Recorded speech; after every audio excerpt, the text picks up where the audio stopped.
Every summer, 3 boys, Kai, Leo, and Jackson, and 2 girls, Mira and Talia, spent their days exploring the beaches around Sapphire Bay. They'd built forts, raced boats, and even camped on the cliffs. But this summer was different. This summer, they had a mission.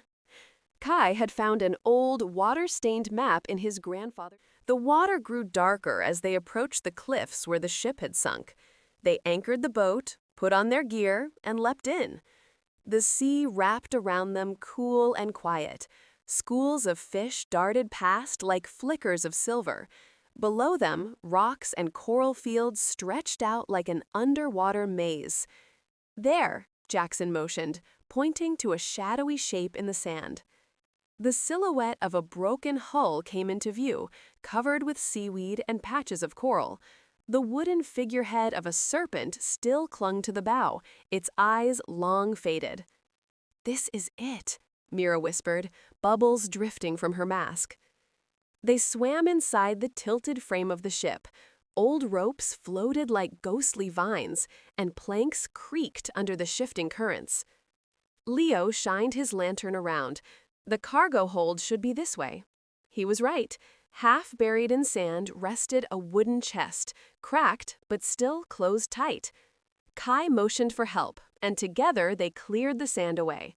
Talia found a loose hinge and carefully pried it with a rock. The chest opened with a long, echoing creak. Inside lay piles of gold coins. A deep rumble vibrated through the water. An engine! Another boat had pulled up above them. Mira's eyes widened. She pointed upward.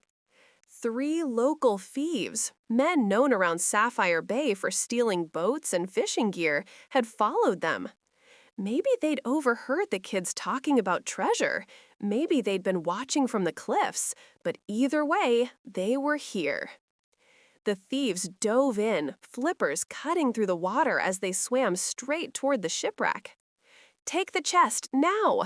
Kai signaled with quick hand movements. The kids grabbed it and kicked away from the wreck, but the thieves spotted them immediately. One pointed sharply, and they all sped forward, slicing through the water like sharks. Jackson led them toward a coral canyon.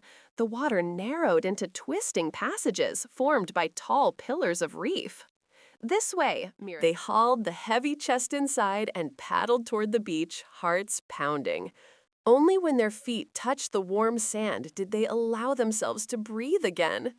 "We did it!" Leo gasped, flopping onto the ground. Kai opened the chest one more time. Sunlight glittered off the gold. "This is real," Jackson said, still stunned. Talia grinned. "So what do we do with it?" Kai looked at all of them proudly. "We share it. Some goes to the museum, some to help the town, and maybe we keep a little bit for ourselves."